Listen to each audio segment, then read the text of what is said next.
good.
Well, I heard about the Boston. Honey, it's not one of those. I'm talking about the midnight gambler. The one you never seen before. I'm called a hit and run, raper in anger, or just a night shopper, chapter or just a shoot 'em dead, rain bear, jangler. Yeah, the one you never seen before. So if you ever meet the midnight gambler, and he's riding down your marble hall, they'll be shivering with a cold bad anger.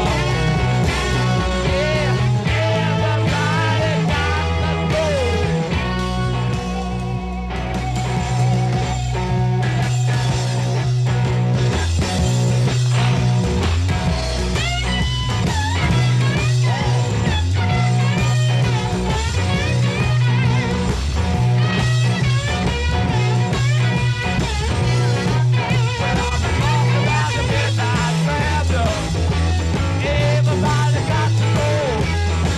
When I'm talking about the midnight gambler, everybody got the gold. I'm talking about the midnight gambler, the one you never seen before.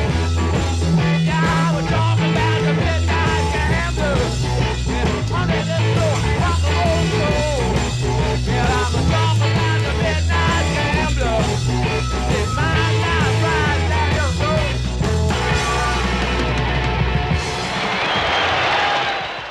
An English park on a Saturday afternoon, July the 5th, 1969. Nearly 500,000 people in Hyde Park for a free concert by the Rolling Stones. All you want in the audience, for you, like for the performer, is all that feeling, you know, that they want to have a good time, you know. And if they want to have a good time, you know, they make you have such a good time, and then you give it back, it goes round and round and round.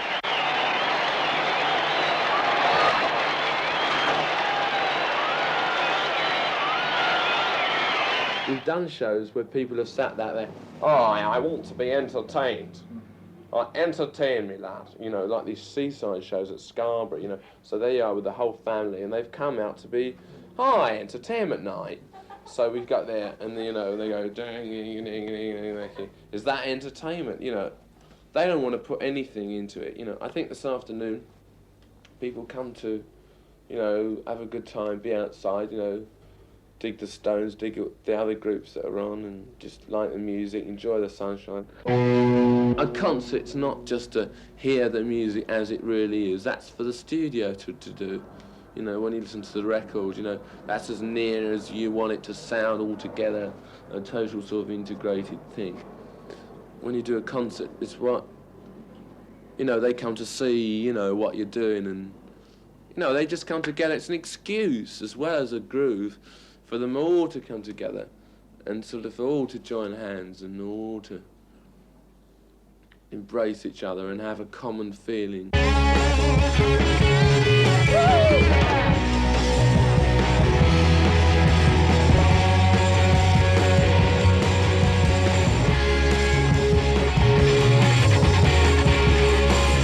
Swastika was out before even the Nazis were even formed. And it's a sign of peace. It's only the Nazis that really picked up that swastika and turned it into what people think it is. 7 a.m. in the park, still more than 8 hours to go before the Stones are due on stage. The start of the day for the Hells Angels, the old rockers 5 years on, all motorbikes and swastikas. For today only, they're policemen. They see themselves as loners and outsiders. The Stones, they think, are the same. The Stones are real-life people, not like the Beatles with these 7 days in bed, and they're true to life. Can understand them more. For the boys' sake, no punch-ups, you know, no. Later on, if you all want to have a punch-up with me, one at a time, when I've got a 12-ball shotgun, we'll all have it. Right. Okay? 9:15 a.m. The Stones security man, Tom Keelock. There's only a couple of little screamers I know of down there that's going to make it. Don't harm them. If they're halfway across, don't shove them back. Someone's going to get hurt. Pull them over and take them around the back. Right. There are ambulance people here, there's lost children places, there's doctors. There are toilets stretched around this ground for those that either require to use them or that can get near to them. There are I don't care who you're with, I want you out of the enclosure. You don't need anyone for the moment in front, okay? Because the Angels are looking after that. And that's where, like, the aggro is likely to come from. If anybody feels ill because of the sun, and they're right in the middle of the crowd, send a note forward as quick as you can to the stage, and we'll deal with getting them out. Most of these hippies are very, very quiet. Yeah, they are. I've sussed them all out. They're pretty cool. And none of these hippies, I think they're pretty quiet.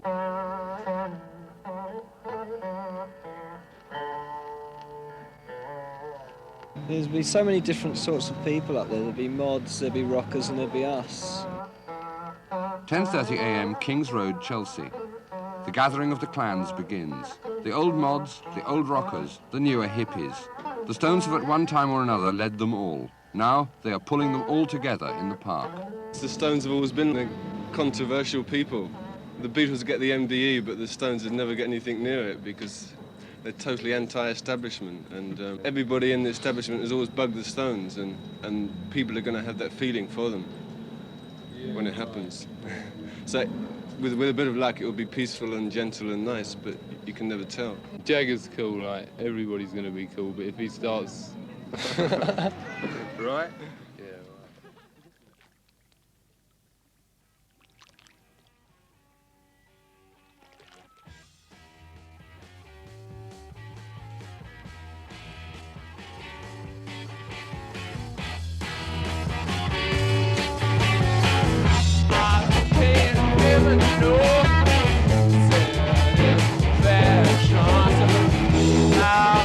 Never know, said if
What a thing to get 100,000 people in the park and just generate the idea of peace and love. Because, you know, there are just too many violent vibrations about at the moment. Profit! Profit! Profit! Ladies and gentlemen, the Agitprop Street Players present one of the most remarkable acts of all time! First, that He-Man of the stock market! Profit! That financial wizard famous for his exploitation! Sorry, I mean exploits! Contractor and property owner! Lord Land! Profit! Free? Well, it never occurred to me why people really should pay. Because, you know, you don't make any money, you know. I mean, when you play the ABC, Wigan holds 2,000 people, do 2 houses, 4,000 people, each pay an average of 10 shillings, which is £2,000, of which £1,000 goes to the management of the theatre, or the promoter, or the the £1,000 which left goes to the publicity, the groups who are supporting the bill, You end up with sort of 300 and something pounds, and it costs you £150 to get there. Divided by 5 leaves you with, I mean, really. You know, you can get all these people all at once. They don't have to pay. They're all going to come and have a better time if they don't.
People want to come and hear the music. There's some people that don't. To them it's just an extraneous event. It's like being in a village where there's a fete. I may not like the fete, it doesn't stop me having a drink in the pub. I think English people on a day like this won't be annoyed. The horses didn't mind at all. They rode by.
you. 2:30 p.m. Marianne Faithfull, Nicholas and Mick Jagger leave their Chelsea home for the concert headquarters, a hotel near the park. Oh, I'm really looking forward to it, I really am. Nice one, Marianne. What's Charlie doing? What's Charlie going to do? He's going to play the drums. Drums. Do you think he's going to wave at you? Drums. Oh yes, he must wave. Wow. I'm really quite nervous. I'm never nervous usually, but I am a bit. Really. It's been such a day. Got any reactions, Nicholas? What are your reactions? I hope Charlie waves at me. He waved at me. And you'll wave back, won't you? Oh, you've got to wave a lot. You know we're not getting touch with it down there, okay? I mean, anybody that wasn't nervous before something like that, it just wouldn't be natural, would it? Yeah, you always get them, because I mean, it's not so much nervous, it's just sort of a build, it's the adrenaline. The greatest rock and roll band in the world. They're incredible. Let's hear it for the Stones!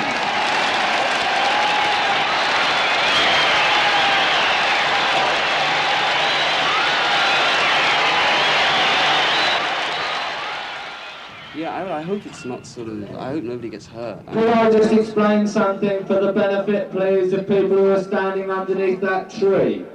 There are many trees. Trees have branches. This particular tree has decided to shed its branch, mainly because it's not used to having 300 people sitting in its midst. Could we ask people to respect this park and to respect the trees? We don't want to destroy trees. We'll go on, and like they'll all be up, and I'll calm them right down and try and keep them as quiet as possible. And then I'll say this, and it will take about 2 minutes to speak this poem, and then we're straight into I'm yours and she's mine. The press of the world are here. When I say the world, I really do mean that. You're there, and I'm hers. You know that it's going to be like mad. What, a firm outpoint? Yeah. It's really terrific. Good day. Well, I hope somebody tells me to stop. We have various estimates of the crowd here. It's estimated somewhere around 250,000, 300,000 people, which is twice as big as, well, nearly 3 times as big, in fact, as the immortal British Cup final at Wembley. And so we ought to feel proud. But even nicer than that, and we're not kind of escalation freaks, we don't believe necessarily in putting things on and just making them the biggest and the best. I don't think that is our scene. Nicer than that is that with the number of people we've got, and it's obviously a lot, however many it is, there's not yet been one incident reported to the organisers. Well, we managed to sort of assure everyone that crowds that attend pop concerts attend because they want to listen to music.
Caravan behind the stage.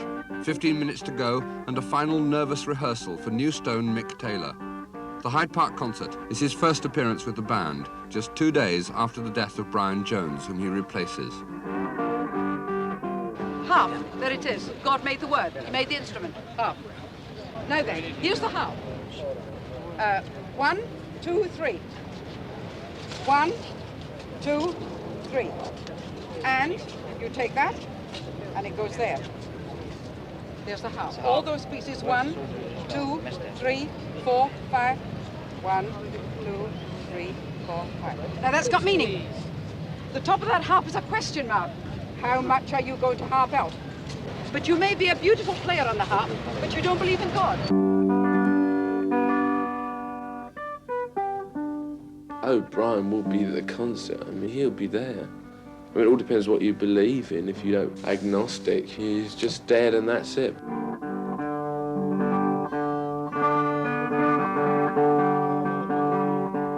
When we get there this afternoon, I mean, he's going to be there. I don't believe in Western bereavement. You know, I can't suddenly drape the long black veil and walk the hills, but it still is very upsetting. I want to make it so that Brian's send-off from the world is as filled with as much happiness as possible. Listen. Yeah. Who's introducing this? Listen, the first thing that's going to happen is when we get on the stage, I'm going to read something which is for Brian, and because we all want to think about him today, and so the first thing that's going to happen is I'm going to read something which is for Brian, and I hope they all agree with what I say about it. But can you say that to them so they're prepared for it? Yes. Because otherwise, you know, it might be difficult for them to shut up. Yeah. It's a very nice crowd. I mean, everyone's obviously very hot on it, but I reckon it's reckoned there's 650,000. No. Yeah.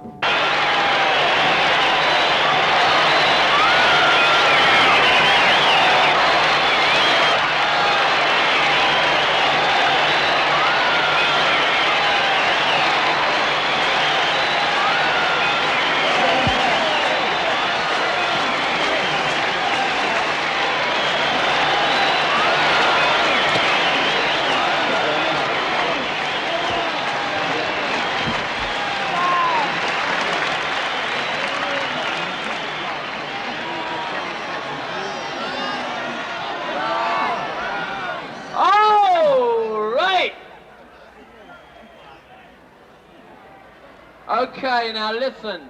Now will you just cool it just for a minute? Because I really would like to say something for Brian.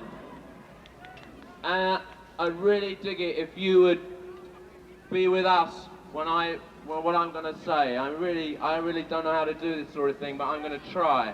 And I hope you can just cool it just before we start. And I really hope, if you do, I really appreciate it if I could just say a few words what I feel about Brian, and I'm sure you do, and what we feel about him just going when we didn't expect him to, okay? Okay, are you going to be quiet or not? Okay. I'm just going to say something that was written by Shelley, and I think it goes with what happened to Brian. Peace, peace. He is not dead. He does not sleep. He has awakened from the dreams of life. It's we that are lost in stormy visions and keep with phantoms an unprofitable strife. And in a mad trance we strike with a spirit's knife, invulnerable nothing. We decay like corpses in the charnel. Fear and grief convulse us and consume us day by day, and cold hopes swarm like worms within our living clay. The one remains, the many change and pass. Heaven's light forever shines, earth's shadows fly. Life, like a dome of many-colored glass, stains the white radiance of eternity until death tramples it to fragments. Die, and if thou wouldst be with that which thou dost seek, follow where all is fled.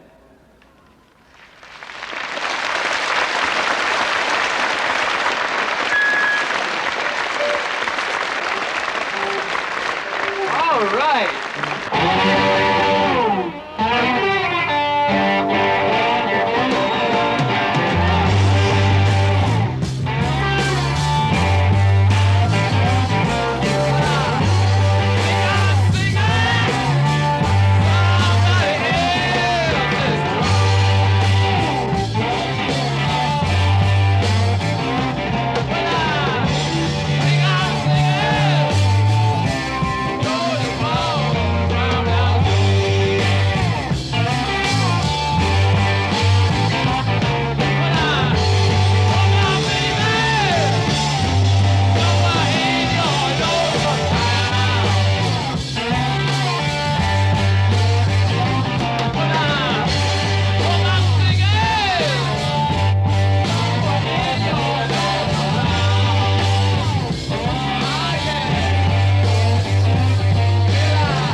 always enjoyed performing. It was sort of our buzz. I mean, I always felt that the Beatles sort of did it, you know, when they were big, they did it kind of, you know, it wasn't really their forte. Their forte was songwriting and making records. Ours was like doing concerts.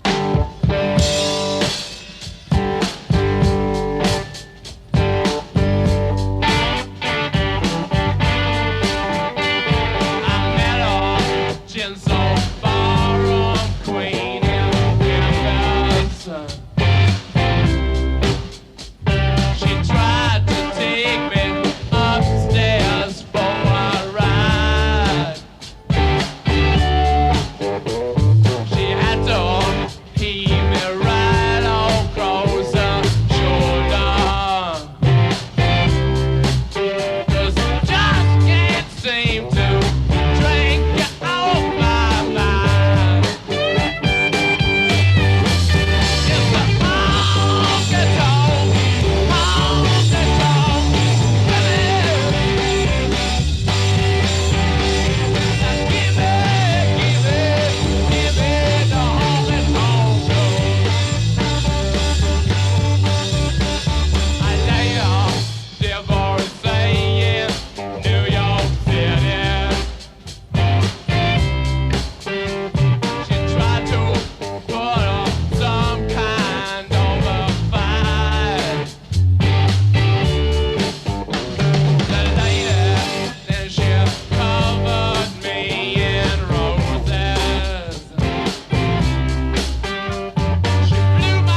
so pleased to say you got it together. We're going to lead you off. We're going to lead you off with a samba, okay? So just bang your coat drops together, and we're going to give the drummers a minute, a whole minute to get it together.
Thank you.